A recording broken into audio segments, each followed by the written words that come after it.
Hello, আসসালামু আলাইকুম শ্রোতা বন্ধুরা। আশা করি আপনারা সবাই ভালো আছেন, সুস্থ আছেন। আর অবশ্যই LB24 এর চিটচাট শোতে আমি আফসার ইসলাম আজকে আবারও চলে আসছি। আমার সাথে দুজন গেস্ট আছেন। তাদের সাথে পরিচয় হব। তো আমার ডান সাইডে আছেন প্রথমেই ব্যারিস্টার ইসরা জাহান পল্লবী আপা। আসসালামু আলাইকুম, কেমন আছেন? ওয়ালাইকুম আসসালাম। আলহামদুলিল্লাহ ভালো আছি। থ্যাংক ইউ হাফসা আপা আমাকে ইনভাইট করার জন্য। আপনি কেমন আছেন? জি, আলহামদুলিল্লাহ ভালো আছি। Thank you for coming to the thank show. You. তারপর আমার সাথে আছেন অ্যাডভোকেট নাসরিন আক্তার আপা। আসসালামু আলাইকুম, আপনি কেমন আছেন? ওয়ালাইকুম আসসালাম আপা, আলহামদুলিল্লাহ অনেক ভালো আছি। আজকের দিন কেমন গেল আপনাদের দুজনের? আহ, ভালো গিয়েছে, বাট একটু ব্যস্ততা, অলওয়েজ উইকেন্ড মানে বেশি ব্যস্ততা, বেশি কাজ।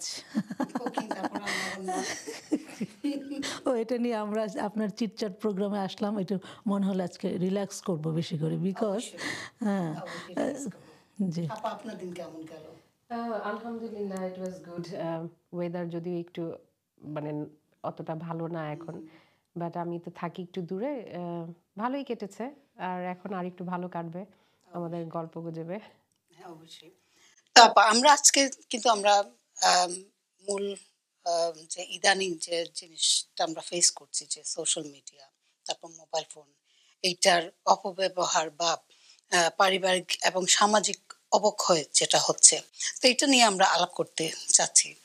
তো অ্যাজ এ ব্যারিস্টার হিসাবে আপনি এই ধরনের অনেক প্রবলেমগুলো আসে, কি জিনিসগুলো আপনি ফেস করেছেন বা কেউ আসছে এগুলো নিয়ে আপনার সাথে কোনো আম, আহ, যেমন অনেকে আছে না যে আপনার ফেসবুক বা সোশ্যাল মিডিয়া তারা আম, প্রতারিত হচ্ছে বা কোনো ক্রিমিনাল অ্যাক্ট হয়েছে, এগুলো কি কখনো ডিল করেছেন আপনি?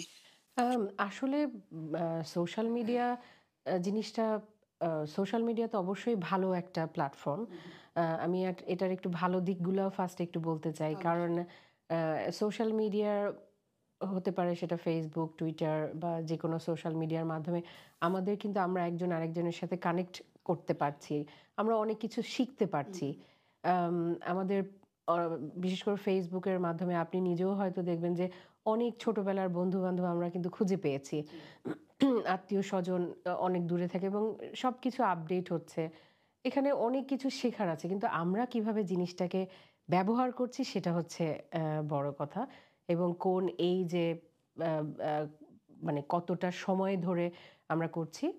এবং সোশ্যাল মিডিয়ার, হ্যাঁ, ঠিক আছে, যেমন আ Facebook হ্যাক হওয়াটা খুব এখন কমন একটা হ্যাঁ। ব্যাপার হয়ে দাঁড়িয়েছে, যে আমার Facebook এর প্রোফাইলটা কপি করে যে কেউ একজন খুলছে এবং দেখা গেছে যে এবং আরো কিছু ছবি এড করে আমারই Facebook ফ্রেন্ডদের কাছে ফ্রেন্ড রিকোয়েস্ট পাঠাচ্ছে, এবং তারা দেখা গেছে যে আমার বা আমার ফ্যামিলি মেম্বারের ছবি দেখে তারা মনে করছে যে হ্যাঁ, আমি ওই পারসন।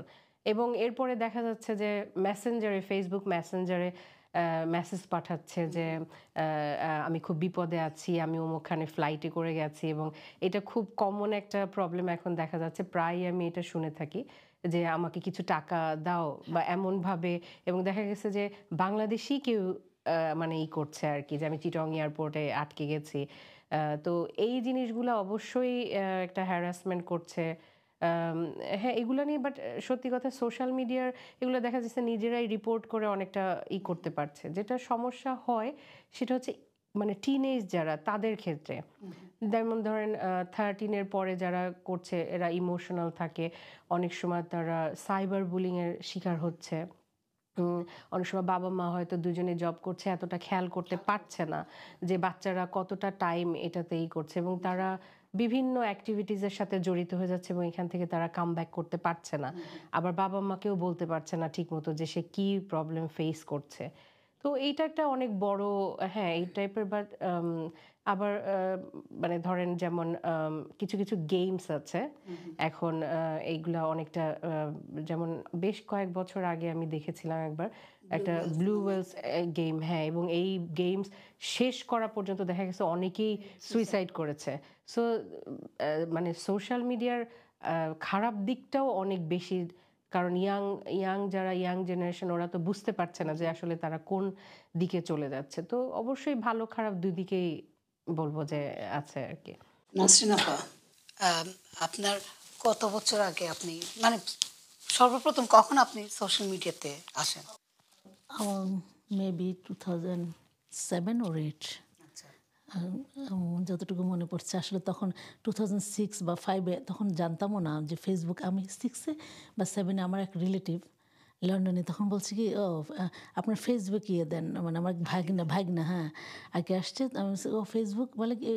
তখন আমি সে এক্সপ্লেন করলো ওই ভাগিনা যে সে একটা ইউনিভার্সিটিতে পড়তে আসছিল আর কি। তখন সে মানে ইয়ে করলাম আর কি। পরে 2007-এর দিকে মেবি 8-এর দিকে, আমি এক্স্যাক্টলি আমার মনে নেই। আর সেই সময় আমাদের আসলে সত্যিকার অর্থে মানে খুব আমরা সিলেক্টিভ কিছু ফ্রেন্ড ছিল, তো খুব বেশি যে আমরা ইউজ করতাম বা সময় পেতামও না।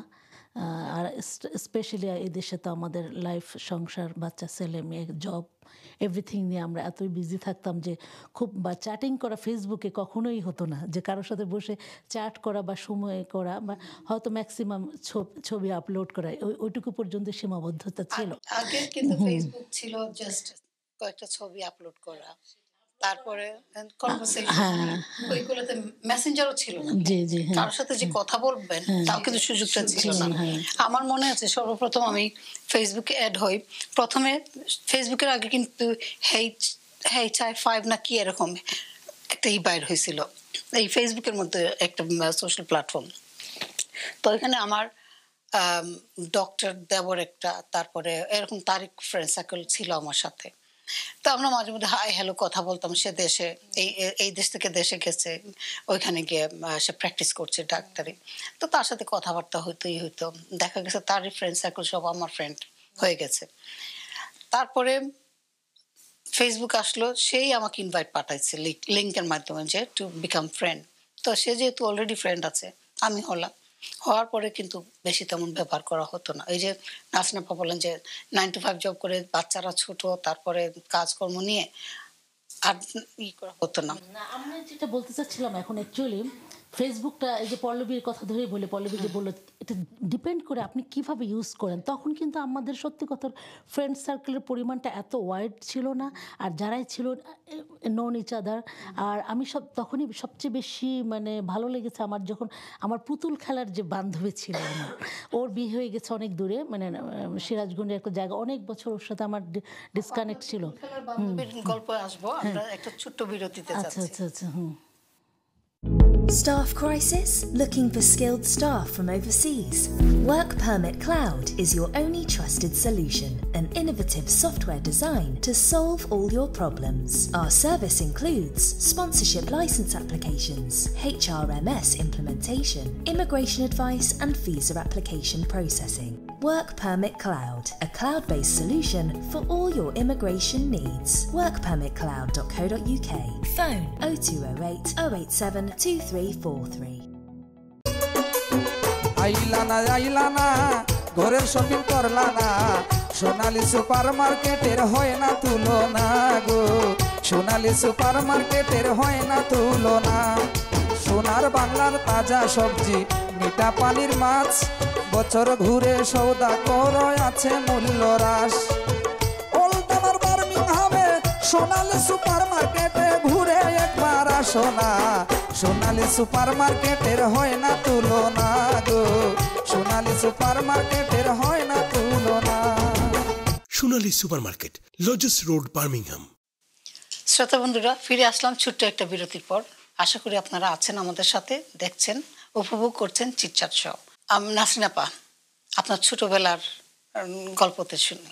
হ্যাঁ, যেটা বলছিলাম যে আমি বেশি ইন্টারেস্ট হলাম তখন, যে অনেক বছর যাদের সাথে যোগাযোগ নাই তাদেরকে খুঁজে পেয়েছি, মানে পাওয়া সম্ভব ফেসবুকের মাধ্যমে। আর অল ওভার দ্য ওয়ার্ল্ডে যারা আছে, ধরেন বিভিন্ন কান্ট্রিতে, তাদের সাথে মানে দেখা যাচ্ছে ওই আমার কানেক্টেড হয়, এটা ভেরি মানে ভালো বিষয়। আবার আপনি এখন যেটা হচ্ছে যে আমাদের টিভি দেখার সময় সত্যিকার অর্থে যে নিউজ, আমার একটা অ্যাডিকশন, অ্যাডিকশন বলতে ইন্টারেস্ট, নিউজ দেখার প্রতি আমার একটা ইন্টারেস্ট আছে। তো ওই স্লটটা হয়তো ধরা হয় না, অনেক সময় মিস করি বা টাইম হয় না, যার কারণে ফেসবুকটা এত মানে কুইক একটা মাধ্যম যেটা নাকি আমরা পেয়ে যাচ্ছি। দেখেন আমার দেশে কালকে যে বন্যা হয়েছে, ঝড় হয়েছে, দুবাইতে ফ্লাড হয়েছে, তো আমরা খুব কুইক সবকিছু যুদ্ধ এই মেসেজগুলি যেটা আমরা দেখতে চাই নিউজগুলি আমরা দেখে ফেলতে পারি কুইক করে। আপনার সময় করে একটু দেখে ফেলতে পারেন। বাংলাদেশে যদি ঘূর্ণিঝড় যেটা আপনি বলছেন বা আপনার যদি হয় যে কোনো একটা সিচুয়েশন হলে, যেহেতু বাংলাদেশ আমাদের চেয়ে 5 ঘন্টা বা 6 ঘন্টা এগিয়ে আছে, ঘুমে থেকে ওঠার পরে দেখা যায় যে একটা নিউজ ভূমিকম্প হয়েছে বা এই জিনিসটা হয়েছে, তো এইগুলো কিন্তু আগে থেকে জানা যায়। আর এইগুলা খুব দ্রুতভাবে চলে আসে, কারণ চারিদিকে মানুষজন আছে, তারা তাদের এলাকা ভিত্তিক সংবাদগুলো জানায় দিচ্ছে। নিউজ পেপার পড়তে হয় না, নিউজও দেখতে হয় না, এটা একটা ভালো মাধ্যম অবশ্যই। হ্যাঁ, আর আমার সবচেয়ে বেশি কিছুটা মানে যেটা মানে খারাপ দিক মনে হয় যে যারা এখন ফেসবুকটা হচ্ছে কি গ্রামে গঞ্জে এভরিহোয়ারে মানে এত মানে প্রচলিত, সবাই মোটামুটি ইউজ করতে পারছে, বড় থেকে ছোট পর্যন্ত। কিন্তু অনেকে আছে ধরেন যে আমাদের ফেসবুকে অনেক ধরেন অ্যাড থাকে, হয়তো আপনার 5,000 ফলোয়ার, 10,000 থাকতে পারে আপনার আছে। হ্যাঁ, তো আপনি তো সবার ফোনের রিপ্লাই বা মেসেঞ্জারে রিপ্লাই দেওয়া ইজি না। কিন্তু আমি আসলে আপনার প্রোগ্রামের মাধ্যমে, থ্যাংক ইউ, এটা যেহেতু একটা চিটচাট প্রোগ্রাম, এটা কোনো কমপ্লেন না, কোনো কিছু না, মানুষকে এটা বলা যে একটু অ্যাওয়ারনেস তৈরি করা, মানুষের ভিতরে একটু কি বলবো ম্যানার বোধ, ভদ্রতা বোধ একটু ক্রিয়েট করা, যে কেউ হঠাৎ করে মেসেঞ্জারে আপনার অ্যাক্সেস আসছে বলে আরেকজনকে কল দিয়ে আপনি বিরক্ত করতে পারেন না। হ্যাঁ, এটা সেদিনে আমি একটা প্রোগ্রামে, হ্যাঁ সেদিন একটা প্রোগ্রামে প্রোগ্রামে কয়েকজন আমরা ওমেন্সরা একসাথে হয়েছিলাম। তো প্রত্যেকেরই একটা এই কথাগুলি যে সময় নেই, আপনি কি করছেন, কি দেখিয়েছেন, ও আপনি যদি ফোনটা রিসিভ না করেন একটা বাজে একটা কথা আপনাকে বলে ফেলো, ভাব দেখান, দাম দেখান, লন্ডনে আছেন বলে প্রবলেম দেন। এটা মানে নট নেসেসারি আপনার বয়স 50 বা 60 বা কোনো কিছু, এটা কোনো ফ্যাক্টর না। মানে একটা দেখা যায় আপনার ছেলের বয়সী বা আপনার মেয়ে, মানে এই ধরনের ছেলেরা যদি আপনাকে তখন বিরক্ত করে, এই জিনিসগুলো আমি মনে করি যে এই প্ল্যাটফর্মের মাধ্যমে আমি ফেসবুক ফ্রেন্ড, বন্ধু বান্ধব যারাই আছেন, এটা আমি তাদেরকে ইনফর্ম করতে চাই যে এইটা থেকে আপনারা বিরত থাকবেন। মানে কারোর পারমিশন ছাড়া হঠাৎ করে কাউকে কল দেওয়া, এটা খুবই আমি মনে করি গহিত অপরাধ। আমি মনে করি এটা অপরাধ এবং এটা খুবই ভদ্রতার পর্যায়ে পড়ে না। তো এই জিনিসটা আপনাদেরকে আসলে মেনটেন করতে হবে। এই সুন্দর প্ল্যাটফর্মটাকে নিজে সুন্দরভাবে ব্যবহার করেন। নিজে অনেক কিছু শেখারও আছে, অনেক কিছু শেখার আছে। কিন্তু আজকাল এই যে আমাদের সোশ্যাল মিডিয়ার মাধ্যমে মানুষের এই আপনার 8 ঘন্টা 10 ঘন্টা আমরা ইউজ করছি, এতে করে আমাদের ফ্যামিলি লাইফ, সামাজিক লাইফ, অনেক কিছু আমাদের মেন্টালি আমরা ডিপ্রেশনে চলে যাচ্ছি, অনেক কিছু। কিন্তু এটা যে শুধু ভালো খারাপ দিক অনেক কিছু, এই যে আপনি বললেন যে অনেক কেস আসে, এই দেখবেন যে ডোমেস্টিক ভায়োলেন্স ফ্যামিলিতে, ধরেন আপনার হাজব্যান্ড ওয়াইফ 2 জন বাচ্চারা আছেন, হাজব্যান্ড অফিস থেকে এসে ধরেন যে আপনি মোবাইল নিয়ে বসে আছেন, ওয়াইফ একটা পরে যে কাজ সেও মোবাইল নিয়ে বসে আছে। এই যে ঘর থেকে সারাদিন পরে আসা দুজনের মধ্যে একটা গল্প গুজব করা, মানসিক শান্তি চলে যাচ্ছে। ডিভোর্সটা বাড়ছে এই সোশ্যাল মিডিয়ার কারণে। তারপরে আপনার এই যে ডোমেস্টিক ভায়োলেন্স, ওইটা থেকে কিন্তু এসকেলেটেড হয়। যেহেতু আপনি এগুলা নিয়ে ডিলিং করেন, ডোমেস্টিক ভায়োলেন্স নিয়ে, যেহেতু ডোমেস্টিক ভায়োলেন্স নিয়ে আমরা কথা বলছি, তো আপনি কি এই ধরনের কেস পাইছেন যে সোশ্যাল মিডিয়া ব্যবহার করার কারণে তাদের কোনো একটা সমস্যা ক্রিয়েট হয়েছে, ওইখান থেকে ডিভোর্স? এটা ইদানিং খুবই কমন একটা ব্যাপার, কারণ আমি নাসরিন আপার কথা ধরেই আসছি যে আমরা কতক্ষণ ইউজ করি, 8 ঘন্টা 10 ঘন্টা। তো এটা একটা মানে একটা ফ্যামিলি লাইফে দেখা গেছে হাজব্যান্ড বাসায় ফিরছে বা ওয়াইফ কাজ করে বাসায় ফিরছে, এবং যখন সোশ্যাল মিডিয়াতে এত বেশি অ্যাডিকশন হয়ে যায় যে তাদের নিজস্ব লাইফ বলে কিছু থাকে না, এবং এরপরে শুরু হয়ে যায় নিজেদের ভিতরে গন্ডগোল, এবং এটা অনেকটা সোশ্যাল মিডিয়া কিন্তু দায়ী। আবারও বলছি যে আমরা কিভাবে ইউজ করি তার উপরে ডিপেন্ড করছে। তো হ্যাঁ, এই কারণে ডিভোর্সের পরিমাণও অনেক বেড়ে গেছে, এবং বাচ্চারাও দেখা গেছে বাবা মার কথা শোনে না, তারাও তাদের নিজেদের মতো করে তারা চলছে। এবং আরেকটা ব্যাপার যেটা হয়েছে যে যেমন ফেসবুকে, হ্যাঁ অনেকেই, যেমন আমি নিজে একটু রেস্ট্রিক্টেড ভাবে আমি ফ্রেন্ড রিকোয়েস্ট অ্যাকসেপ্ট করি, কিন্তু অনেকেই তো হ্যাঁ মোটামুটি ওর ফ্রেন্ড অ্যাকসেপ্ট করছে, এবং এইসবের কারণে যেটা একটা এক্সট্রা ম্যারিটাল অ্যাফেয়ার্সও এখন অনেক হচ্ছে, যার কারণে সংসার ভাঙার সংখ্যাটাও অনেক বেশি ডিভোর্সের ক্ষেত্রে। তবে আমি একটা মানে একটা স্টাডিতে দেখেছিলাম যে যদি মানে ৩ ঘন্টার বেশি কেউ যদি সেটা ইয়াং জেনারেশনই হোক বা যে কেউ ৩ ঘন্টার বেশি যদি সোশ্যাল মিডিয়াতে থাকে তখন দেখা যায় যে তাদের মেন্টালি একটা মেন্টাল হেলথের উপরে বা অনেক সময় ডিপ্রেশন বা অ্যাংজাইটি হতে পারে। মানুষের ভিতরে লোনলিনেসটাও হতে পারে যে আমি সারাক্ষণ বসে আমি মোবাইল দেখছি। হ্যাঁ, ইয়ে থেকে হতে পারে না যে লোনলিনেসের কারণে কিন্তু তারা সোশ্যাল মিডিয়া হ্যাঁ ভাইস ভার্সা ডেফিনেটলি তারা ওইখানে তাদের একটা জগৎ খুঁজে হ্যাঁ ওইটাকে ফ্রেন্ড হিসেবে মনে করে আরো হয়। এতে করে আপনি কিন্তু মানে more you use social media more you become depressed more anxious. So এটা হ্যাঁ ফর দ্য টাইম বিং মনে হচ্ছে যেমন কেউ যদি অ্যাডিকশন করে কাইন্ড অফ অ্যাডিকশন। আপনি অনেকে আজকাল ধরেন যে ড্রাগ বা বিভিন্ন ধরনের ড্রাগস নিচ্ছে, এটা আপনার ডোপামিনটা এত পরিমাণে রিলিজ হয় যেটা নাকি আপনি পরে ওই লোকগুলি কেন কোনো কিছুতে আর কোনো মানে ফিলিংস খুঁজে পায় না। কোনো আপনার কোনো বিয়েতে গেলেন বা কোনো পারিবারিক অনুষ্ঠানে গেলেন বা ওয়াইফ বাচ্চা ফ্যামিলি কোনো কিছুতে সে আনন্দ খুঁজে পায় না। এই সোশ্যাল মিডিয়া সেম, আপনি যখন 8 ঘন্টা 9 ঘন্টা কন্টিনিউ স্ক্রোলিং একটা দেখতেছেন মৃত্যুর সংবাদ, আরেকটা দেখতেছেন ও ডান্স, আরেকটা দেখতেছেন ও একটার পর দেখে আপনার ব্রেনে এমন মিক্স একটা প্রতিক্রিয়া সৃষ্টি হয় যেটা নাকি পরে বিকামে আপনার হ্যাঁ চলে আসে। পরে আপনার রাস্তা যা দেখলেন যে একটা মানুষ হয়তো বা বাসায় একটা আগুন লাগছে, একটা মানুষ অ্যাক্সিডেন্টে পড়ে যাচ্ছে, আপনি খেয়ালই করলেন না। ওইটা আপনার কাছে তখন আর কোনো এক্সট্রা কিছু মনে চলে যায়, এটা নামনেস হয়ে যায় ব্রেনে একটা। যার কারণে আমি একটা আমেরিকা একটা রিসার্চে দেখছিলাম অ্যাভারেজ যে পিপল 8 ঘন্টা তারা ইয়ে করে সোশ্যাল মিডিয়া ইউজ করে অ্যাভারেজে। তো এই যে আপনি চিন্তা করতে পারেন যে আমরা কত পিছিয়ে যাচ্ছি আস্তে আস্তে করে, আমাদের প্রাত্যহিক জীবনে যে কাজকর্ম এটাও কিন্তু পিছিয়ে যাচ্ছি আমরা। তো আর সবচেয়ে বেশি প্রবলেম যে পারিবারিক প্রবলেমটা কিন্তু এখন খুব বেশি হচ্ছে। ইভেন প্রফেশনাল পিপল থেকে শুরু করে এভরিওয়ান এমনভাবে অ্যাডিকশন হয়ে যাচ্ছে আস্তে আস্তে করে, সে নিজের মনের অজান্তেই কিন্তু ওই যে ফ্যামিলিকে ইগনোর করছে। এর কারণে কিন্তু হাজব্যান্ড বলেন বা ওয়াইফ বলেন আস্তে আস্তে তাদের মধ্যে যে দূরত্ব সৃষ্টি হয়, এটার কারণে কি হচ্ছে মানুষ ডিপ্রেসড হয়ে বাইরে সে শান্তি খুঁজতেছে। শান্তি বলতে হয়তো বা আপনি কমিউনিটি ইভেন্ট বলেন, এখানে বলেন সেখানে হয়তো সে এনজয় করতে পারছে না। আস্তে আস্তে ডে বাই ডে প্রবলেমগুলি এই যে ডোমেস্টিক ভায়োলেন্স বলেন, এই যে অনেক সময় মানুষের এটা সুইসাইডের কারণও হয়ে দাঁড়ায়। তো এই যে কারণে আমরা এখন মনে করি কি যে এই জিনিসগুলো হ্যাঁ যে সোশ্যাল মিডিয়াতে আমরা যেগুলো পোস্ট করি খুব গ্ল্যামারাস ভাবে পোস্ট করি। আমরা হাজব্যান্ড এন্ড ওয়াইফ বাইরে খেতে গেছি, সুন্দর একটা পরিবেশ, এটা পোস্ট করলাম। তারপরে আমার বাচ্চা কাচ্চা নিয়ে আমি কোনো একটা ইভেন্টে গেছি বা বাইরে আবার কোনো দামি রেস্টুরেন্টে খেতে গেছি, ওইটাও আবার পোস্ট করলাম। তো এগুলো পোস্ট করার পরে দেখা গেল যে মানুষ মনে করবে যে আপনার খুব একটা ভালো পশ লাইফ লিড করছেন বা আপনার সংসার খুব সুখের, কিন্তু মানুষ কিন্তু অন্য সাইডটা দেখে না, কারণ আমরা এটা মানুষদেরকে দেখাচ্ছি যে আমরা খুব হ্যাপিলি আছি, কিন্তু আসলে কিন্তু আমরা আদৌ হ্যাপি আছি কিনা জানি না। কিন্তু অন্য একজন যখন এটা দেখবে তারা আফসোস করবে, তখন তাদেরও ইয়ে লাগবে যে হলিডে যেতে পারছি না, আমার লাইফটা এত ডিপ্রেস কেন, ফ্যামিলি নিয়ে বাইরে যেতে পারছি না, আমি হলিডে যেতে পারছি না, আমি ভালো একটা রেস্টুরেন্টে খেতে যেতে পারছি না বিকজ আমার ফাইন্যান্সিয়াল কনস্ট্রেইনটার কারণে। তো যার কারণে এইটাও কিন্তু একটা ইম্প্যাক্ট পড়ে। শুধু তাই না, এখন দেখেন আপনি সে ফর এক্সাম্পল আমি আজকে এই শাড়িটা পরে আপনার প্রোগ্রামে আসছি, ছবি আপলোড হয়ে গেল, কালকে আমার এই শাড়িটা পরে একটা ইভেন্টে আমি যেতে পারবো না বিকজ আমি এটা পরে ফেলেছি। এই যে একটা কম্পিটিশন, এতে করে কি শুধু এই যে আমার একটা জিনিসে কি যে এটা আমার পরিবারের উপর যে কতটা এফেক্ট পড়তেছে, আমার ইকোনমিক্যাল ক্রাই, তারপরে ফ্রেন্ড সার্কেলের ভিতরে যে না ও একটার পর একটা মানে এই যে জিনিসগুলো উচ্চাকাঙ্ক্ষা, মানে আমরা অল্পতেই সন্তুষ্ট না।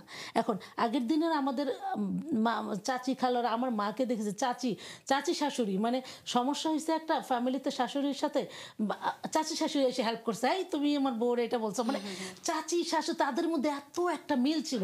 আর এখন দেখেন নিজের ভাই বোন থেকে আরম্ভ করে আস্তে আস্তে আমরা ডিসকানেক্ট হয়ে যাচ্ছি বিকজ অফ এই যে সোশ্যাল মিডিয়ার অপব্যবহার। আমরা আত্মীয়তা সম্পর্কটাকে নষ্ট, অপব্যবহার না, এইটা আমাদের যে শিক্ষা ফ্যামিলি থেকে যে একটা শিক্ষা বা ফ্যামিলির সাথে যে আগে যে আমাদের এটাও একটা কারণ, এটা one of the কারণ। ফ্যামিলি ছিল, একজন একজনকে সাপোর্ট দিয়েছিল, কিন্তু এখন কিন্তু সেই সাপোর্টটা নাই। নাই, এখন মানুষের চাহিদা বেড়ে গেছে। বিকজ আগের দিনে মানুষটা কি করে, আপনাকে বছরে 2টা মানে কাপড় দিলে, একটু খাবার ঘরের মধ্যে থাকলে আপনি প্লিজ থাকতেন, এটাই আপনি মনে করতেন এনাফ। আপনি এই যে আপনি এতটুকু খেয়ে পড়ে দেখবেন আপনার পাশের ঘরে আপনার জায়ের খবর নিচ্ছেন, আপনার দেবরের খবর নিচ্ছেন, তারা ভালো আছে কিনা। আমার মা এখনো দেখি দেবরের মেয়ের জন্য কাঁদে, মানে ফুপি, তার যে ফুপি তার জন্য সে কোরআন খতম করে। তো এই যে জিনিসগুলো, এই জিনিসগুলো তো এখন আমাদের মধ্যে নাই। আমরা বুঝতে পারছেন যে এই যে আসলে পারিবারিক শিক্ষা একটা আছে, কিন্তু এখন আরেকটা জিনিস সোশ্যাল মিডিয়ার যেহেতু আমরা নিয়ে কথা বলছি, এটারও কিন্তু একটা আমরা আইসোলেটেড হয়ে যাচ্ছি কাইন্ড অফ, একদম মানে মনে হচ্ছে যে এটাই আমার একটা জগৎ। আপনার অভিজ্ঞতা সোশ্যাল মিডিয়ার এমন কোনো কিছু শেয়ার করেন তো যেটা আপনি একান্ত বিব্রত ফিল করেছেন বা এক্সাইটমেন্ট ভালো লেগেছে কিছু একটা?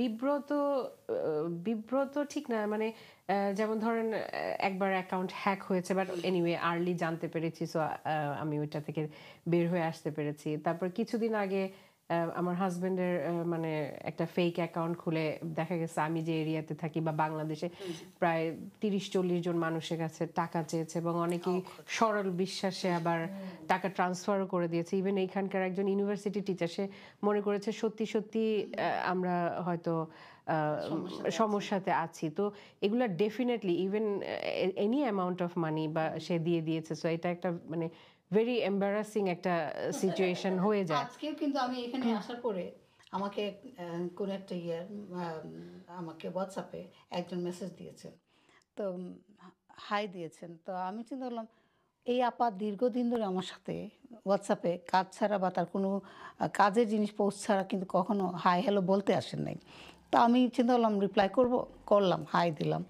তো পরে বলতেছে যে হাউ আর ইউ, বললাম এত ভদ্র এত সুন্দরভাবে, তা বললাম আই এম গুড।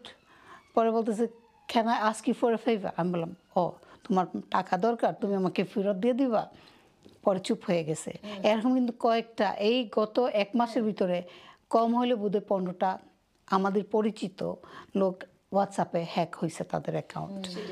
তাও টাকা চাইছে 900 পাউন্ড, এত 700 আমি কালকে দিয়ে দিব, পরশুদিন দিয়ে দিব, এরকম করে। তো এই যে জিনিসগুলো হয়, আপনি কি মনে করেন যে হোয়াটসঅ্যাপ বা আমরা কিভাবে এইগুলারে ভালোভাবে করতে পারি, ইউটিলাইজ করতে পারি বা কি করা উচিত? আসলে এই যে হ্যাকিং যারা করে তারা এখন অনেক বেশি এক্সপার্ট হয়ে গেছে। আগে যেমন হোয়াটসঅ্যাপটা খুব সেফ ছিল, বাট ইদানিং আপনি হয়তো শুনে থাকবেন যে হোয়াটসঅ্যাপটা বেশি হচ্ছে। হ্যাঁ, মানে এবং দেখা গেছে যে তার সম্পর্কে কিন্তু স্টাডি করেই করছে যে সে আসলে কি করে, তার কে কন্ট্যাক্ট নাম্বার কার কাছে আছে। এবং ফেসবুকে আপনি মাঝে মাঝে দেখবেন যে এই লিঙ্কে ক্লিক করলে মানে তোমাকে সিলেক্ট করা হয়েছে, তুমি এত টাকা পাবা, এবং অনেকে বুঝতে পারে না, তারা ক্লিক করে ফেলে। বা অনেক সময় দেখা গেছে যে সকালে আপনি একটা ফোন পেলেন যে আমি বার্কলেস থেকে আমি ফোন করেছি, তুমি তো তোমার অ্যাকাউন্ট হ্যাক হচ্ছে বা কিছু, তুমি আমাকে মানে অ্যাকাউন্ট নাম্বার তোমার কোড, হ্যাঁ, বা তোমার মোবাইলে একটা কোড গেছে, এই নাম্বারটা আমাকে বলো। তো অনেক সময় মানুষ প্যানিকড হয়েও কিন্তু নাম্বারটা দিয়ে দিচ্ছে, এবং দেখা গেছে একটু পরে তার অ্যাকাউন্ট খালি হয়ে যাচ্ছে। হ্যাঁ, ওরাও এতটা বিশ্বাসের সাথে বলে থাকে। সো এটা হচ্ছে অ্যাওয়ারনেসটা সবচেয়ে বড় কথা। আমরা যেভাবে প্রবলেম ফেস করছি, আমরা ওয়াই নট আমরা সোশ্যাল মিডিয়ার মাধ্যমেই মানুষকে জানাই যে আমি এই প্রবলেম ফেস করছি, so it could be next time your one. তো এইভাবে করে আমরা আমাদের যে এখানে যে কন্ট্রোলার, তারও কিন্তু সেম প্রবলেম। আজকে নাকি তার একটা কল আসছে যে তার কোড দেওয়ার জন্য। তো এই যে হোয়াটসঅ্যাপ হ্যাক হওয়া বা সোশ্যাল মিডিয়া বা ইভেন ফোন হ্যাক হয়, আমার পরিচিত একজনের ফোনও হ্যাক হয়েছে। তা ওনাকে ফোন করে এরকম বলছে যে তোমার এরকম সিচুয়েশন হয়েছে, তোমার কাছে একটা কোড যাবে, তুমি ওইটা আমাকে দিবা, দিলে পরে কোড দিছে সাথে সাথে তার মোবাইল ফোন, তার ব্যাংক অ্যাকাউন্ট, কারণ মোবাইল ফোনে তো আমাদের সব কিছু থাকে ইদানিং, তো অনলাইন ব্যাংকিং পুরা ইনফরমেশন ওইখান থেকে নিয়ে গিয়ে ওনার অ্যাকাউন্ট থেকে ধরে ওনার প্রত্যেকটা জিনিস হ্যাক হয়ে গেছে। ইভেন ফোন ব্যবহার করতে পারছে না, তার ইমেল ব্যবহার করতে পারছে না, তার সোশ্যাল মিডিয়া কোনো কিছু ব্যবহার করতে পারছে না। তো প্রত্যেকটা জিনিস তার হ্যাক হয়ে গেছে। তো এই যে মানে একটা বিব্রত হওয়া বা সোশ্যাল মিডিয়ার কারণে আমরা এই বিপদগ্রস্ত হচ্ছি। তো আমার মনে হয় এটা সমাধান সোশ্যাল মিডিয়াতে দিয়েই আমরা করতে পারি, সবাইকে জানানো, অ্যাওয়ারনেস যেটা আর কি। এই আর সোশ্যাল মিডিয়ার আমি আগেও বলেছি যে আমরা ইউজটা কিভাবে করছি, সেটাই একটা। আমি একটু জাস্ট সোশ্যাল মিডিয়া থেকে যেটার মাধ্যমে, যেমন মোবাইল ফোনের ইউজটা আপনি দেখতে পাবেন, বিশেষ করে লন্ডনে বাস স্টপেজে দাঁড়িয়ে আছে প্রত্যেকেই মোবাইল নিয়ে মোবাইল ইউজ করছে, হয়তো বাসের জন্য ওয়েট করছে বা ট্রেনে অবশ্য এই ছিনতাইটা একটু কমই হয়, ভেরি কমন এটা এখন হয়ে গেছে লন্ডনে। মানে বাস স্টপে দাঁড়িয়ে আছে বা রাস্তায় দাঁড়িয়ে মানে ফেসবুক বা হোয়াট এভার মোবাইল ইউজ করছে। আগে ছিল মোটর বাইকে করে ছিনতাই হতো, এখন নর্মাল বাইকে করেও নিয়ে একজন হয়েছে, তারা হাজবেন্ড এন্ড ওয়াইফ, ওনারা ইয়ে থেকে বাইর হয়ে তো ওয়াইফ বলছেন হাজবেন্ডকে যে আমার একটা ছবি তুলে দাও, তো উনি ছবি তুলতে গেছে, হাজবেন্ড বাইক দিয়ে একজন আসছে, এসে হাত থেকে ঝাপটা দিয়ে মোবাইল নিয়ে চলে গেছে। আমার মেয়ে যে ইস্টার্ন হাই স্ট্রিটটা আছে না, ওই জায়গাটা আমার কাছে লাগে একটা গ্যাং থাকে, ওই জায়গাটার মধ্যে এত মোবাইল ছিনতাই হয়। আমি জানি না পুলিশ এগুলো এটার ব্যাপারে অ্যাওয়ার কিনা, বা এটা আমরা তো কতবারই করলাম, হ্যাঁ আর কিন্তু এটা তো আমরা এতবার করলাম, কিন্তু আমার নিজেরই কয়েকবার এখান থেকে নিয়ে গেছে মোবাইল ফোন চিন্তা হয়ে গেল, এটা ফিরে পাওয়া যায়, পকেট থেকে নিয়ে যায়। হ্যাঁ, ব্যাপার আছে যে আপনার পুলিশ তারা চাইলেও অনেক সময় কিছু করতে পারে না রিপোর্ট করলেও, কারণ কি এখন তো যে আইফোন ফাইন্ডার দিয়ে আপনি বুঝতে পারবেন যে আপনার ফোনটা এখানে আছে, but until you describe the person মানে হু টুক ইট, এর বাইরে ওরা কিন্তু যে তাকে ইয়ে করবে না। ফোন নিয়ে তারা কিন্তু পুরো ফোনটা ডিসমেন্টল করে ফেলে। আপনি ফোন ব্লক করালেন কিন্তু ফোন ব্যবহার করতে পারবে না, কিন্তু পার্টসগুলো ব্যবহার করতে পারবে। তো ওই পার্টসের জন্য তারা পুরো ফোনটা ডিসমেন্টল করে ওইটারে 5x5 বিক্রি করে দেয়। তারা যতই পাবে ওইটাই লাভ, ওইটুকু তাদের লাভ। সো আমাদের এই জিনিসগুলো একটু খেয়াল রাখতে হবে। অনেক সময় দেখা গেছে যে বিশেষ করে ইয়াং ছেলেমেয়েরা রাস্তা ক্রস করছে, জেব্রা ক্রসিং, তাদের কানে হেডফোন অ্যান্ড মোবাইল ইউজ করতে করতে যাচ্ছে। এখন হ্যাঁ, যারা গাড়ি এই দেশে ড্রাইভ করে everybody knows the rules, but অনেক সময় তো অ্যাক্সিডেন্ট হতে পারে। হ্যাঁ, তারাও খেয়াল করলো না, ওয়ে স্পিডিং আসছে তারাও। এবং আরেকটা ব্যাপার দেখেন, ইদানিং যেই মানে রাস্তার রুলসগুলো যে হয়ে গেছে যারা ড্রাইভিং করে তাদের জন্য, যে কমপ্লিটলি মোবাইল একদমই ড্রাইভিং অবস্থায় মোবাইল টাচ করা যাবে না, এবং বিভিন্ন সিগন্যালগুলোতে বা রাস্তাতে যে ক্যামেরাগুলো ইউজ করা হচ্ছে যে এতটাই তারা পাওয়ারফুল যে কেউ মোবাইল ইউজ করছে সেটাও তারা ডিটেক্ট করতে পারবে। সো তার কারণ কি, এত বেশি কঠোর হওয়ার কারণ কি? কারণ এই মোবাইল ইউজের জন্য দেখা গেছে মানুষের জীবন চলে যাচ্ছে, অ্যাক্সিডেন্ট হচ্ছে মোবাইল ইউজের কারণে। আগে কিন্তু লন্ডনে আমরা এত অ্যাক্সিডেন্ট দেখিনি, ইদানিং যত দেখছি, তাই না? তাতে মানুষ আসলে এখন ওই যে দেখা গেছে যে আমি ড্রাইভ করে যাচ্ছি, কেউ মোবাইল ফোন টিপে টিপে তারা রাস্তা ক্রস করছে, তারা ডান বা কোথাও দেখে না, এবং তাদের হেডফোনের মানে এত হয়তো জোরে মিউজিক হচ্ছে যে ওরা বুঝতেই পারছে না যে কেউ হর্ন দিচ্ছে না কেউ কোনো কথা বলছে না, আবার সাউন্ড প্রুফ করে রাখে ওদের হেডফোনে, বাইরের নয়েজ তোমরা পাবা না, যার কারণে ওটা তার কানে দিয়ে রাস্তা পার হচ্ছে, এটা তো নিজের লাইফের যে কতটা রিস্ক, এটাও তো একটা বিশাল ব্যাপার। এই যে গ্যাজেটগুলো আমরা ব্যবহার করি কিছু ক্ষেত্রে ভালোর জন্য, কিন্তু at the same time sound proof ঠিক আছে, কিন্তু এই যে সাউন্ড প্রুফ থাকার কারণে বাইরে তারা হাঁটছে, সামনে গাড়ি এলো না হাতি এলো বা মানুষ এলো কিছু জানে না, তাদের জীবনটা আসলে এই যান্ত্রিক জীবন সত্যিকার অর্থে আমি মনে করি ভয়াবহতা। ফিউচারে আমার মনে হচ্ছে আমাদের জেনারেশন ধরেন আমরা কি করেছি ছোটবেলা চাইল্ডহুডে, আমরা কি কুতকুত খেলা, গোল্লা খেলা, দৌড়া, ছুটাছুটি, কোথায় কোথায় দৌড়া চলে যেতাম। ঈদের দিন সকালবেলা উঠে আমরা মানে এই ভোরবেলা উঠে গোসল করে তারপর নামাজে মসজিদে চলে যেতাম, ওইখান থেকে কোন কোন বান্ধবীদের বাসা সারা এলাকায় মানে চষে বেড়াতাম, কোথায় কোথায় চলে যেতাম না, এত ছুটাছুটি আমরা করতাম আমরা। আর এখনকার দিনে ধরেন কী অবস্থা, তখন আমাদের অ্যানালগ ফোন ছিল, আমরা ফোনের জন্য ওয়েট করতে হতো। আর চিঠি, এখন তো চিঠির লেখা নাই, সে আমাদের তো আমার হাজব্যান্ড যেহেতু বিদেশে ছিল, আমি তখন পড়াশোনা করতাম, আমার হাজব্যান্ড তখন সৌদি আরবে ছিল, তো ওয়েট করতে থাকতাম একটা চিঠির জন্য। মানে এটা একটা ডিফারেন্ট ফিলিংস না, দেখা যায় আমার হাজব্যান্ড 30 পাতার একটা চিঠি লিখছে, ওই চিঠি পড়ে সময় 30 পাতা, হ্যাঁ পুরো একটা উপন্যাস, বলে কি তোমার এটা মিউজিয়ামে রাখা যাবে, মিউজিয়ামে রাখা যাবে। এই যে একটা ধরেন সুন্দর পেট কিনা ধরে, এটাও কিন্তু আমাদের সময়, সেই সময় তো মোবাইল ছিল না, আমরা মেসেজ করতে পারতাম না, কোনো কিছু না, এই চিঠি লিখতে হতো, চিঠি পড়তে হতো। তো এই জিনিসগুলো এখন মনে হয় যে না, সেই লাইফটা তো আমরা আসলে ভালো লাইফ পার করেছি, অবশ্যই ভালো যেদিন যায় ভালো যায়। হ্যাঁ, আমাদের ধৈর্য সহ্য ক্ষমতা, সত্যিকার অর্থে আমরা ফ্যামিলির কথা চিন্তা করি সবাই। এখনকার বাচ্চারা করে না এগুলা, তারা শুধু নিজেদের চিন্তা করে। এগুলোর কারণ কি? এই যে আমি বললাম সবকিছু মিলে, অনলি যে সোশ্যাল মিডিয়া তা না। হ্যাঁ, সোশ্যাল মিডিয়া এটা ওয়ান অফ দ্য একটা ব্যাপার, যে আমরা পড়াশোনা, তারা ইউনিভার্সিটি, তারপরে একটা সময় তারা এই যে অ্যাডিকশন হয়ে যায়, এটার বাইরে তাদের থিঙ্কিংটা আস্তে আস্তে শর্ট হতে থাকে, তারা আর অন্য বিষয় চিন্তাই করতে পারে না। যে জিনিসটা লক্ষ্য করছি, ইয়াং ছেলেরা তারা কিন্তু ওই যে গেম খেলা নিয়ে এত আসক্ত হয়ে গেছে, তারা কিন্তু আর কোনো কাজ টাজ কোনো কিছু চিন্তা করে না। কাজে যাবে, বাসায় আসবে, ওই একটু খাবে, খাবারও পারলে তারা বেডরুমে নিয়ে যায়, গিয়ে ওই গেমটা খেলবে। টেবিলেও আজকাল সবাই মোবাইল নিয়েই ব্যস্ত। আগে যেমন আমরা একসাথে, আমার মনে আছে ছোটবেলায় একসাথে নাটক দেখতাম, হুমায়ুন আহমেদের নাটকগুলা যখন দেখাতো রাত 9টার সময়, সবাই কত আগ্রহ করে ফ্যামিলির সবাই বসে দেখতাম। আগে দাদা দাদি নানা নানির আদরটা ছিল আমাদের কাছে অন্যরকম। আর এখনকার বাচ্চারা আসলে এতটা বেশি ডিভাইসের উপরে তারা এত ডিপেন্ড করে যে কে আসতেছে। অনেক সময় দেখা গেছে কোথাও গেলাম, বাচ্চাকে ডাকছে, হ্যাঁ আসো দেখো কে আসছে, হ্যাঁ হাই বলেই চলে যাচ্ছে, বিকজ তাদের মানে অ্যাটেনশনটা থাকে কতক্ষণে যে গেমটা শেষ করবে বা বিরক্ত হচ্ছে। প্রত্যেকটা বাচ্চা যার যার রুমে বসে থাকে।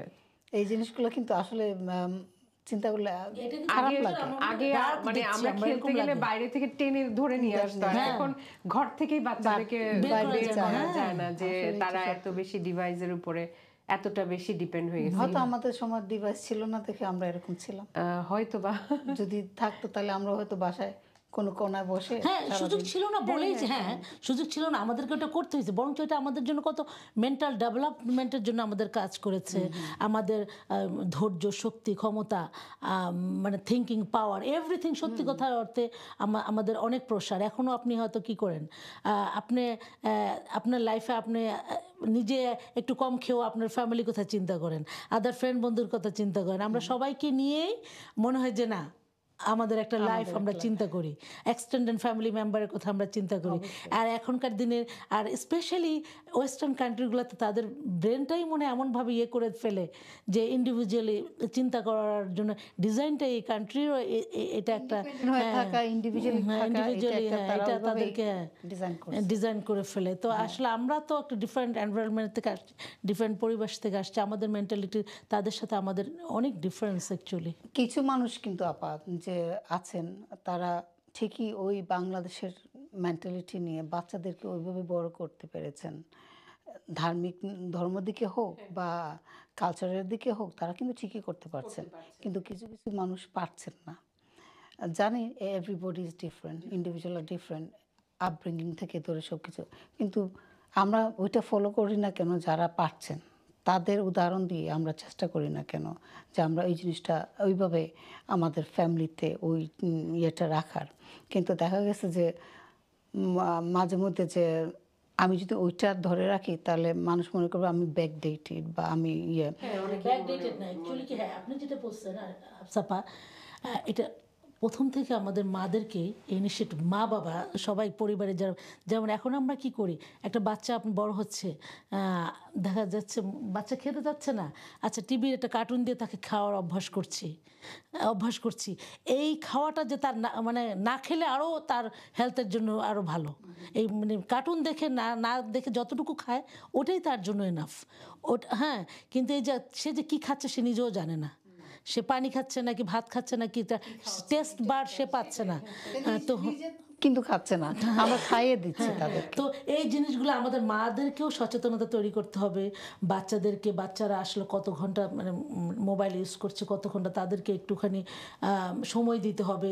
প্লে টাইমে তাদেরকে একটু নিয়ে যান, বাইরে তাদেরকে সময় দেওয়া, তাদেরকে অনেক মানে আমি জানি আমাদের লাইফে ডিফিকাল্ট, আমাদের ওয়ার্কিং মাদার যারা আছে তারা বাইরে কাজ করে, ঘরে কাজ করে, স্পেশালি যে ইউরোপ কান্ট্রি বা ওয়েস্টার্ন কান্ট্রিতে বা এইসব বিদেশে যারা ফরেন কান্ট্রিতে আছি, তাদের জন্য লাইফটা অ্যাকচুয়ালি খুবই ডিফিকাল্ট। আমরা কোনো হেল্পিং হ্যান্ড নাই, কোনো কিছু নাই, সব কিছু আমাদেরকে করতে হয়। বাট সব কিছুর ঊর্ধ্বে আমি মনে করি আপনার সন্তান, সন্তান।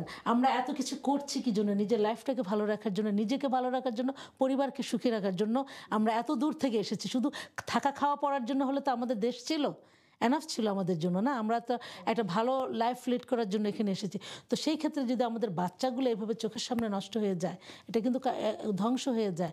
যার জন্য আমাদেরকে অ্যাওয়ারনেস তৈরি করতে হবে, বাচ্চাদেরকে টাইম দিতে হবে, তারা কতক্ষণ যাচ্ছে সোশ্যাল মিডিয়াতে, কতক্ষণ কি করছে, কার সাথে মিশছে, তাদের বন্ধুবান্ধবকে সব কিছু তাদের একটুখানি আমাদের নলেজে রাখতে হবে।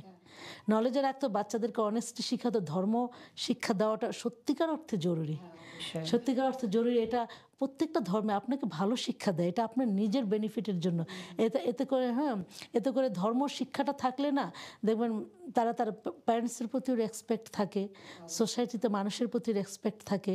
তো এতে করে আস্তে আস্তে মনে করে যে আমরা আস্তে আস্তে ওভারকাম করতে পারবো মনে করি। যদি এখনও আমরা অ্যাওয়ারনেস তৈরি করা উচিত আমাদের, মানে এটা ফার্স্ট প্রায়োরিটি দেওয়া উচিত। জি আপা, সোশ্যাল মিডিয়া বা ধরেন আমাদের মোবাইল ডিভাইস ইউজের ব্যাপারে কিছু ভালো জিনিস তো অবশ্যই আমি নিজের লাইফে অনেক এটার উপকারও পেয়েছি। যেমন ধরেন একটা স্টুডেন্ট যখন যে কোনো কিছু একটা রিসার্চ করছে, সাথে সাথেই আপনি এটা রিসার্চ করে আপনি আপনার ডিভাইস থেকে আপনি পাচ্ছেন। হ্যাঁ, আগে যেমন আমরা প্রত্যেকটা জিনিস আমাদের ব্যাংকে যেতে হতো একটা বিল দিতে, বা আমাদের ব্যাংকে কত টাকা আছে বা নাই, ওভারড্রাফট হয়ে গেছে, এটা আমরা জানতে পারতাম না আনটিল স্টেটমেন্ট না আসা পর্যন্ত। এখন তো মানে এটা আপনার একদম জাস্ট আপনি মোবাইল থেকে আপনি তো এগুলো অনেক ভালো, এগুলার আছে। তারপরে যেমন ধরেন এই যে বিভিন্ন টক শোগুলা হয়, সেখান থেকে আমরা বিভিন্ন টপিকগুলা জানতে পারছি। একজন ডাক্তার যদি প্রোগ্রাম করে, সে কিছু ওভারঅল হেলথ অ্যাডভাইস দিতে পারছে, যেটা মানুষ অনেক উপকৃত হচ্ছে। যেমন লিগাল মানে প্রায় বেশিরভাগ টিভি চ্যানেলগুলা কিন্তু বিভিন্ন লিগাল ইস্যু নিয়ে, কারেন্ট ইস্যু নিয়ে তারা কথা বলছে। সো একজন মানুষ একটা চেম্বারে যাবে, পয়সা দিবে, কথা বলবে, তার চেয়ে সে কিন্তু রেগুলার একটা প্রোগ্রাম হচ্ছে একজনের, সে দেখছে এবং সে কিন্তু আপডেটেড হচ্ছে, অনেক কিছু লার্ন করছে। এবং এইসব জায়গাগুলোতে দেখা গেছে যে আপনি তাদেরকে কলও করতে পারছেন যে আমার এই সমস্যা, একটা ওভারঅল আপনাকে আইডিয়া দিতে পারছে। যেমন LB24 কিন্তু আমাদের চ্যানেলেও কিন্তু অনেক লিগ্যাল শো হয়ে থাকে। সেটাই তো এই যে এইটাও কিন্তু সোশ্যাল মিডিয়া প্ল্যাটফর্মে যায়। তো সোশ্যাল মিডিয়া প্ল্যাটফর্ম কিন্তু খারাপ যে তা না, ডিপেন্ড করে আপনি কিভাবে ইউজ করেন। আমি সোশ্যাল মিডিয়াতে জয়েন করেছি, কিন্তু প্রথম অবস্থা আমি তেমন ব্যবহার করি না, কারণ I didn't need to. But এখন কিন্তু আমি খুবই অ্যাক্টিভভাবে ইউজ করি, কারণ হলো আমার এই যে শো বা আমার কাজগুলা, আপনি জানেন আমি অনেক কিছুর সাথে ইনভলভ আছি, তো এইগুলো প্রমোট করা বা আমি লেখালেখি করি, ওইগুলারেও একটু করা। তো এই যে জিনিসগুলো আমি কিন্তু, বা আমার লেখালেখি যে আমার এত ভালো হচ্ছে দিনে দিনে, এগুলো কিন্তু সোশ্যাল মিডিয়ার কারণে। কারণ আমি অনেক কিছু পড়ি, কে কিভাবে কি লিখলো ওইটা ডাজন্ট ম্যাটার, বাট ওয়ার্ডগুলো পিক করা, এক একজনের লেখার স্টাইল এক এক রকম, তো ওইগুলো পড়া, ওইগুলো থেকে কিন্তু আমার এই যে আমি কবিতা লিখি বা করি, এগুলো কিন্তু ওইখান থেকে আমার আসা। শুধু নট অনলি আপনি রিসার্চ বেস যারা করেন, যেমন আর্টিফিশিয়াল ইন্টেলিজেন্স যারা ইউজ করে, আপনি যদি চান যে আমি এটা একটা রিসার্চ করবো, এটা কিভাবে করবো, একটা কেস তুমি যদি ধরো, যেটা একটা ইভেন এগুলো কিন্তু রেগুলার বেসিসে আসতে থাকে, ওয়ান্স ইউ হিট সামথিং তোমাকে একটা দিয়ে দিবে, এমন কিছু নাই যে তুমি শিখতে পারছো না। এটা তো অবশ্যই ডেফিনেটলি শিক্ষণীয় অনেক কিছু আছে, ডিপেন্ড করে আপনি কিভাবে আপনি জিনিসটা ইউজ করছেন। এটা ইভেন আপনার মানে সোশ্যাল মার্কেটিং যেগুলা স্মল বিজনেসের, এগুলো তো social media is a big platform. আপনার একটা রেস্টুরেন্ট আছে, আপনার একটা বুটিক শপ আছে, সো মার্কেটিং এর জন্য বেস্ট প্লেস টু ইউজ কিন্তু সোশ্যাল মিডিয়া। আপনারা আসলে আমাদের সময় কিন্তু একদম শেষ হয়ে আসছে, তো যাওয়ার আগে আমি নাসরিন আপার কাছ থেকে শ্রোতাদের উদ্দেশ্যে কিছু যদি বলেন। আমি থ্যাংক ইউ হাফসাপা, আজকে সত্যি আপনার চিটচাট, যেহেতু এটা একটা আমরা নর্মাল একটা কনভারসেশন, তাও আমরা অনেক সিরিয়াস ব্যাপার নিয়ে একটু আলাপ করলাম। দর্শক উদ্দেশ্যে এটাই আমাদের বলা যে সত্যিকার অর্থে আপনারা সোশ্যাল মিডিয়া যারা ইউজ করছেন, তারা এই প্ল্যাটফর্মটাকে নিজে যাতে একটু ডেভেলপড হতে পারেন, প্রমোট করাই, যা ওনারা যে আলাপ করলেন যে আপনার যে বিজনেস আছে বা আপনার চাকরি করছেন বা আপনার নিজস্ব পার্সোনাল অনেক কিছু, এটা আপনারা সুন্দর ভালো জিনিসগুলো সোশ্যাল মিডিয়াতে শেয়ার করেন যাতে আরেকজন শিখতে পারে। এটা সুন্দর একটা গেট টুগেদারের মাধ্যমে, গেট টুগেদার বলতে আপনি একটা মিটিং করতে পারেন, জুম হচ্ছে, এটা হচ্ছে সারা ওয়ার্ল্ডের সাথে কানেকশন সোশ্যাল মিডিয়া। তো যার কারণে এটা ভালো দিকটাই আপনারা ইউজ করবেন বলে আমার দৃঢ় বিশ্বাস। আর সত্যিকার অর্থে অনেকে এই যে ফ্রেন্ড সার্কেলরা আছে যারা আছে বা অনেকে এমন আছে ফলোয়ার, হাফসাপার যেরকম অনেক ফলোয়ার আছে না, তো এখন যদি প্রত্যেকে ফোন করে, প্রত্যেকের ফোন তো আর পিক করা সম্ভব না। তো এই জিনিসটার ব্যাপারে আমাদের অ্যাওয়ারনেস তৈরি করতে হবে। আর এখন এই যে হাফসাপা বলছিলেন না যে কেউ কোনো প্রবলেম কিনা, এখন আপনি একটা পলিটিক্যাল অপিনিয়ন দিতে পারছেন না ডিজিটাল অ্যাক্টের মামলায়। এই দেশে বাংলাদেশে কিন্তু এটা খুব বহুল পরিচিত, অনেক মানুষ আছে কিন্তু জেলে পচে মরছে। হ্যাঁ, একটু আপনার ওপিনিয়ন দেওয়া বা পলিটিক্যাল একটা ওপিনিয়ন দেওয়া, এটা থেকে আপনাকে একটা ডিজিটাল অ্যাক্টের মামলা দিয়ে আপনাকে প্রবলেম। হ্যাঁ, তো আমরা সেগমেন্ট করব আমরা। হ্যাঁ, এটা মনে করি যে যার আমরা মনে করছি যে সত্যিকার অর্থে ভালোভাবে ভালোর জন্য এটা ইউজ করাটা very very important. Thank you আপা। পল্লবী আপা। থ্যাংক ইউ হাফসা আপা। আজকে অনেক সুন্দর একটা টপিক নিয়ে আমরা আলোচনা করলাম এবং এখান থেকে যদি কারোর কোনো উপকার হয়ে থাকে অবশ্যই খুশি হব। আর অবশ্যই আমি সোশ্যাল মিডিয়ার বিপক্ষে না, আমি রিয়েলি এনজয় করি, আমি সব কিছু আপডেট পাই, বাট এটাই আমাদেরকে দেখতে হবে যে আমরা এখান থেকে ভালো জিনিসটা পিক করি এবং অবশ্যই অ্যাওয়ারনেসটা দরকার। আপনি দেখবেন যে আপনারই আশেপাশে বিভিন্ন কারণে যারা বিভিন্নভাবে প্রতারিত হচ্ছে, বিপদে পড়ছে, সেখান থেকে আমরা নিজেদেরকে সরিয়ে বাকিটা আমরা অবশ্যই সোশ্যাল মিডিয়াকে প্ল্যাটফর্মকে আমরা অবশ্যই অভিনন্দন জানাই। Thank you so much. Thank you LB24 এবং হাফসা আপাকে। থ্যাংক ইউ আপনাদের দুজনকে আসার জন্য। শ্রোতা বন্ধুরা, আজকে এইটুকুই ছিল। সোশ্যাল মিডিয়া অবশ্যই ব্যবহার করব আমরা, কিন্তু ভালোর জন্য ব্যবহার করব, কোনো খারাপ কাজের জন্য না। তো ভালো থাকবেন সবাই, সুস্থ থাকবেন। আসসালামু আলাইকুম।